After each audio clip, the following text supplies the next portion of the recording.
Deputado Nicolas Ferreira. Senhor presidente, boa tarde, senhor Anderson, advogados.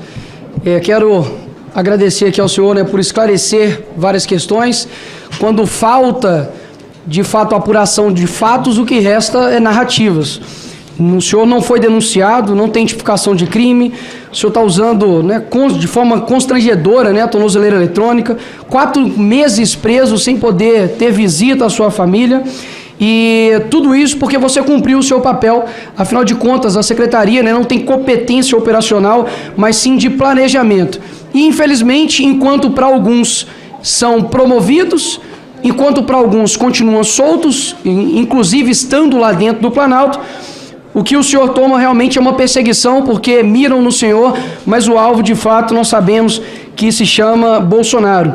O senhor assinou o plano de ação integrada, fez tudo aquilo que podia ser feito, inclusive diante das competências, mas infelizmente não estão buscando aqui a apuração da verdade, mas sim conseguir levantar, construir uma narrativa completamente falsa, e o que de fato resta são somente narrativas.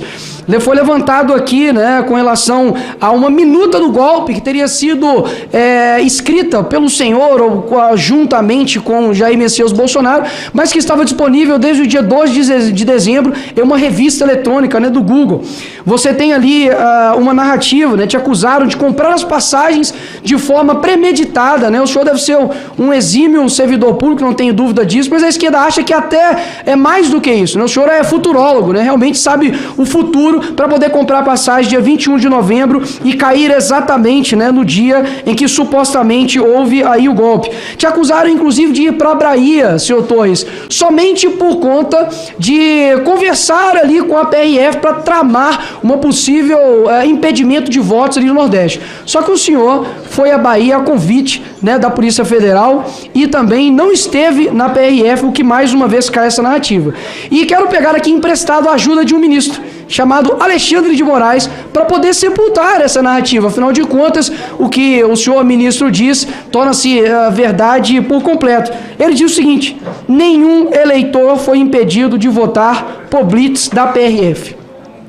Portanto, qualquer pessoa, seja de direita ou de esquerda ou de centro, que disseram isso aqui, está indo contrário à palavra do senhor ministro Alexandre de Moraes, o que eu não aconselho aí muitas das vezes fazer, porque nós sabemos como está a grande democracia do nosso país. Então, o que eu estou de fato foram narrativas atrás de narrativas. Acusaram o senhor de ter perdido propositalmente o seu celular. Onde o senhor perdeu o celular? Ora, se o senhor soubesse onde o senhor perdeu o celular, não seria um celular perdido, mas um celular achado.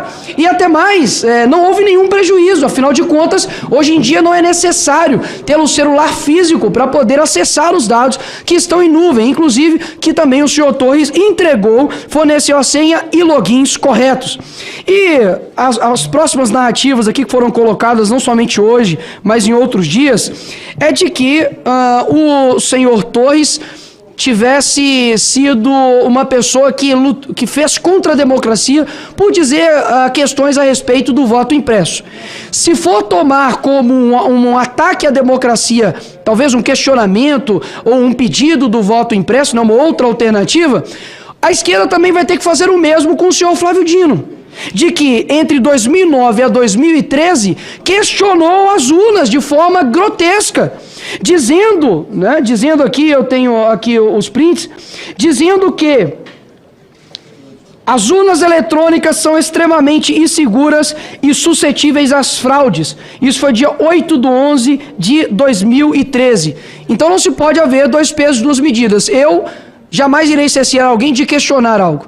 Eu acho que tudo pode ser questionável, inclusive isso. Mas a gente percebe que a esquerda ela tem uma indignação extremamente seletiva quanto àquilo que ela quer censurar ou não.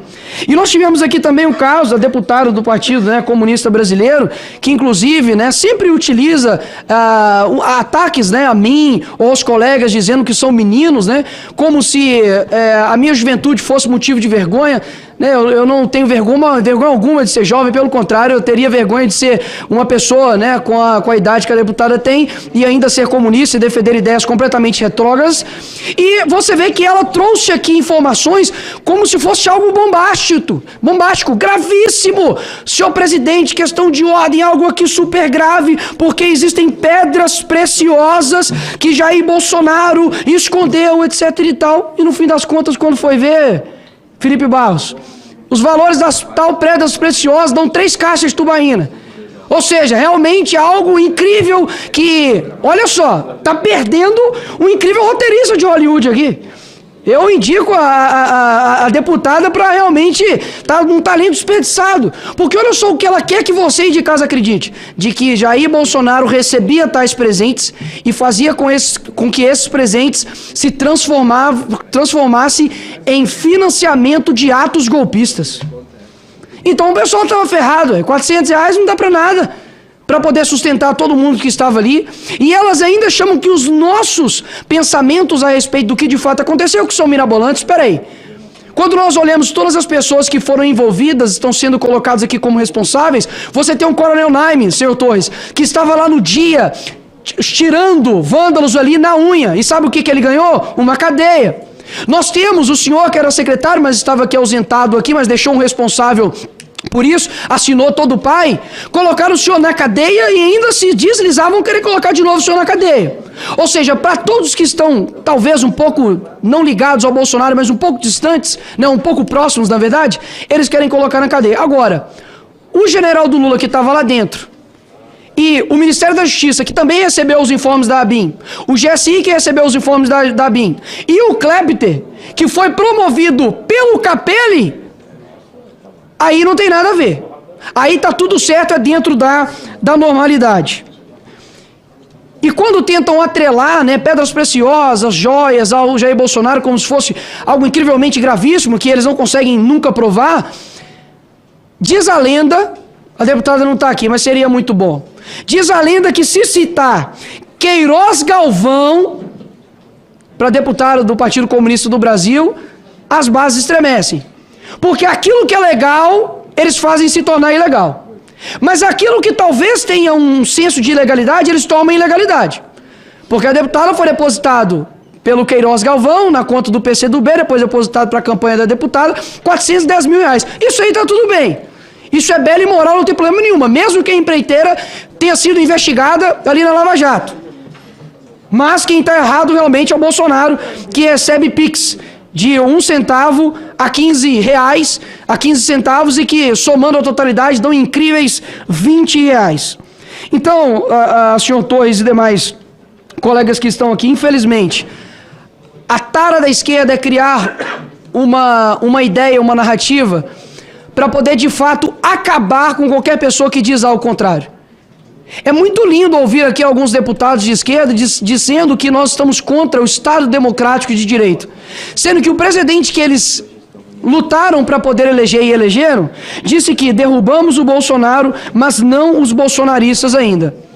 R$400 em pedras preciosas é super grave para a deputada, mas chamar aqui um narcoterrorista que está procurado pelo DEA dos Estados Unidos, aí tudo bem, que é o senhor Maduro. Andar aqui está tudo bem, isso não ataca a nossa democracia.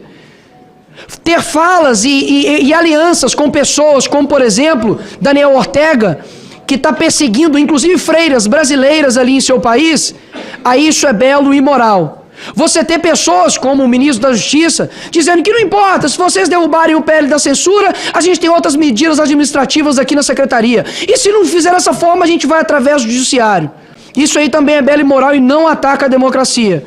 Pedir cerceamento de deputados de atuarem aqui nessa CPMI, como tentaram fazer com André Fernandes, é belo e imoral. Ou seja, senhores, realmente não há uma busca aqui pela verdade dos fatos. Isso é somente construção de narrativas e narrativas. E enquanto isso, da mesma forma como eles disseram que a fome tem pressa, na pandemia depois a gente avisar que teria fome, porque a gente precisa cuidar tanto da economia quanto também das vidas, disseram que a fome tem pressa. Eu digo, a justiça tem pressa. Porque tem pessoas que estão presas, enquanto tem pessoas que estão presas lá de forma injusta, tem deputados aqui de esquerda querendo fazer palanque. E muitos me acusam, inclusive, de usar isso aqui para poder fazer palanque.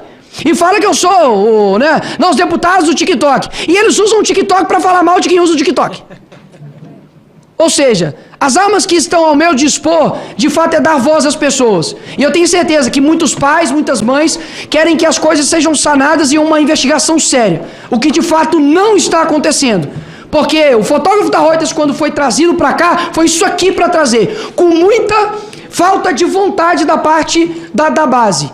E quando querem trazer alguém para poder esclarecer do outro lado da omissão, eles não tocam a respeito disso. Então, senhor presidente, parabéns pela condução, porque eu acredito que realmente não seja difícil, não seja fácil conduzir com a diversidade de opiniões que há aqui, mas uma coisa é fato, a população brasileira está vendo quem está querendo buscar a verdade ou não. Toda a minha solidariedade ao senhor Torres e espero realmente que a justiça e a verdade venham à tona. Obrigado, presidente. Obrigado, deputado. Gostaria de deixar claro que as opiniões e informações apresentadas aqui são de responsabilidade exclusiva de seus autores.